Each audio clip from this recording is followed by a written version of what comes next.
I have this one interesting article here from Bounding into Comics that I want to go into a little bit. It's titled, "A Haunting in Venice EP Confirms Phil Makes a Significant Number of Changes to Agatha Christie's Original Story." Now, I have to start this off by saying I'm not an Agatha Christie reader. I don't hate her at all or anything like that. I've never really read any of her works. I'm more of a Tolkien reader. I read mostly, old fairy tales, European mythology, things like that, European epics, a lot of stuff like that.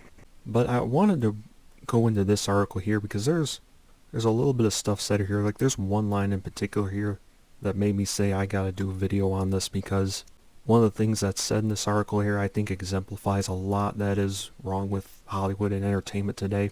So the article starts off, "In a move heralded in hindsight by the myriad of relatively minor changes made to the author's works in the cinematic franchise's last two entries, A Haunting in Venice executive producer James Pritchard has revealed that the upcoming threequel will feature a significant number of changes compared to Agatha Christie's original work." Now, from what I understand, today, as of this recording right now, it is September 13th that I'm recording this video on. The movie itself, it comes out on the 15th, I believe, might be the 14th in some parts of the world. So, I mean, by the time I finish filming this and do all the editing, and by the time it's posted up, the movie might already be out. And again, I'm not as familiar with Agatha Christie. I know she wrote a lot of, mystery books. And from what I check, A Haunting in Venice is based on her novel Halloween Party. And, I got the Wikipedia page up here, and, from what I read of the synopsis, and here you see the movie takes place in Venice. It doesn't seem like there's really much resemblance at all where, you got the main detective here, Hercule Poirot.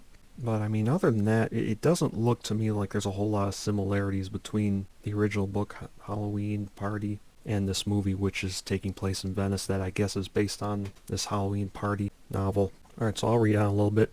Pritchard, who also serves as the CEO of the Agatha Christie estate, spoke to the film's deviation from its source material, Christie's Halloween Party, during a promotional interview given to the Direct's Russ Milheim.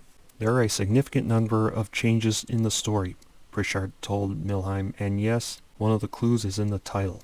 Common sense would tell me that, if you're the person running the estate, in this case the Agatha Christie estate, I would think that you would be a fan of her works, and I would think that you would not support significant number of changes in any story adaptations that they're making. But he goes on, "With Murder on the Orient Express and Death on the Nile, we had done two pretty faithful adaptations of two pretty famous, pretty big books," he then explained. Now I haven't seen either of these movies, so those of you watching, if any of you have seen both of these movies and read the books, you would have to tell me how faithful they were. But he goes on here, and this right here is where I said, okay, I'm doing a video on this. And Michael Green, the writer, and Kenneth Branagh, obviously the director, and Hercule Poirot, felt that we should maybe surprise our audience with this and try something a little bit different. And again, I'm not an Agatha Christie reader, but I look at this line right here that he says, this quote he says right here. Anytime I hear something like this, I have alarms going off in my head. And this right here, if you ask me, this exemplifies a lot that is wrong with Hollywood today, a lot that is wrong with people in the movie industry today. Now, if you've watched any of my previous videos where I talk about Tolkien and Amazon's adaptation of his works, I was extremely upset at what Amazon did, and I'm not the only one who is. But one similarity that there is between Tolkien and Agatha Christie here is both of them passed away, and both of them have been dead for a good, Tolkien 50 years as of this year. Agatha Christie died in, I think, 1876, so she passed away like almost 50 years ago. She's been dead for a while. So if Agatha Christie does not support them making changes like this to her works, she's not alive to speak out against it. Just like Tolkien's not alive to speak out against any of the changes, any of the vandalization Amazon has done to his work. I'm going to compare this here. The Vanity Fair article that Amazon, they did some interviews on the Rings of Power. You had this one quote right here from one of the showrunners.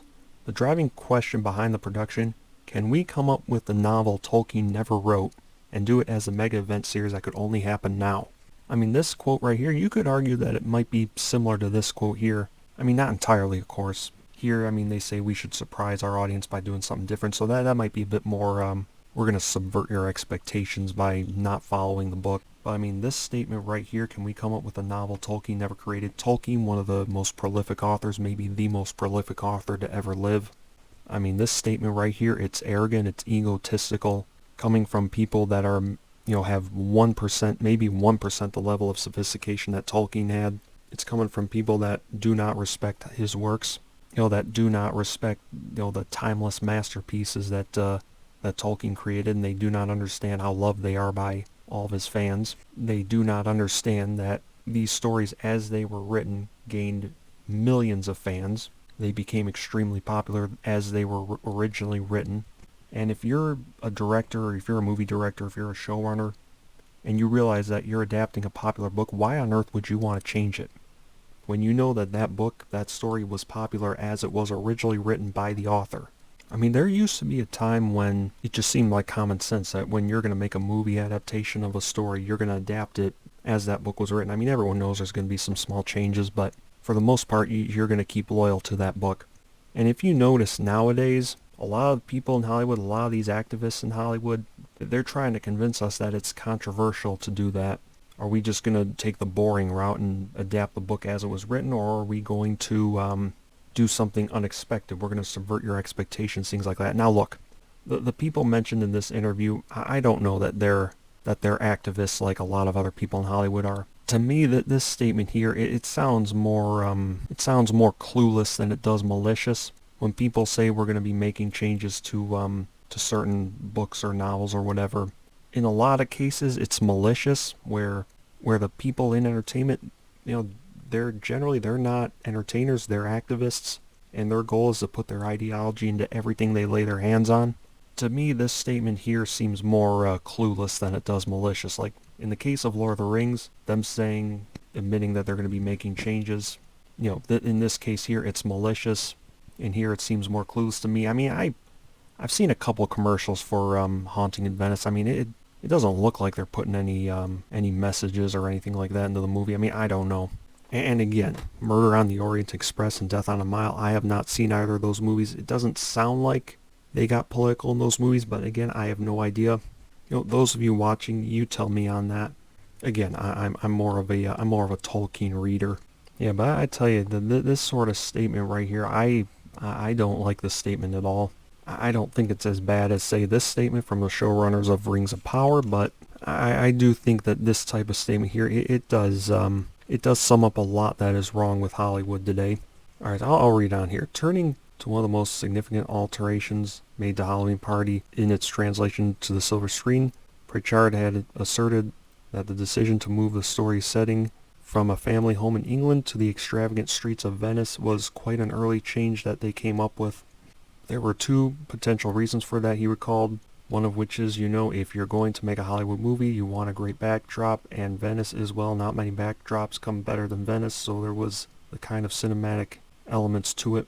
Now granted, my initial reaction when I see something like this, I mean, this is based on Halloween Party, my initial reaction would be, okay, I mean, if you're making it take place in Venice instead of in a family home in England, why bother call it Halloween Party if you're making dramatic changes like that to the story? But granted, they are calling it a haunting in Venice, so you make of that what you will. But it does have the same detective in there, Hercule Poirot. Ultimately, the man in charge of Christie's estate closed out his thoughts on the topic by affirming to Milheim, "I can't think of anything that didn't or couldn't work." One of the extraordinary things about Michael Green as a writer is that he almost seems to, with his first draft, get everything correct, he praised, and very little changes from there. He seems to know what works from the go-get. I think that should say get-go. So actually, I suspect if you went back to that first draft and matched it with what's on screen, there wouldn't be too much difference. So yeah, it's pretty much all there.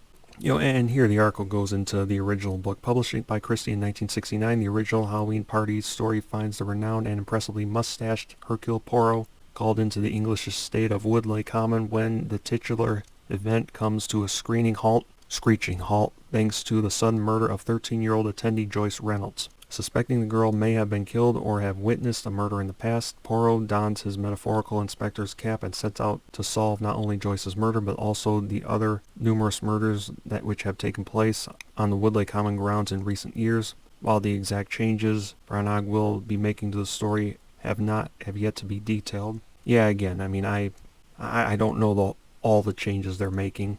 The movie's not out yet as of this recording, but I mean, they're moving it to Venice. I mean, that's a pretty big change right there.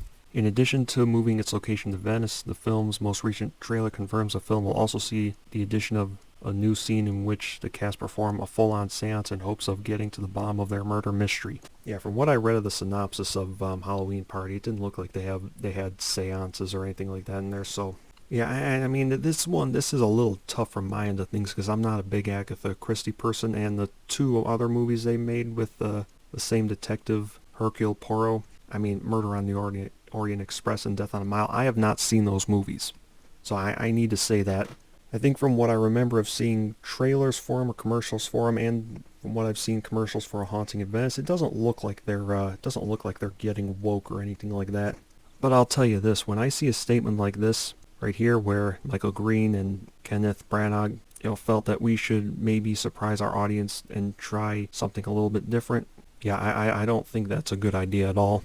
And generally speaking, when I hear statements like that, I have alarms going off in my head. And again, as far as I've seen, I mean, it doesn't look to me like they've been putting any ideologies or agendas or woke nonsense into these movies. So I mean, this statement to me seems more, I don't know, out of touch if you want to say that. Whereas Amazon saying this type of statement, the showrunners for Rings of Power saying, can we come up with a novel Tolkien never wrote?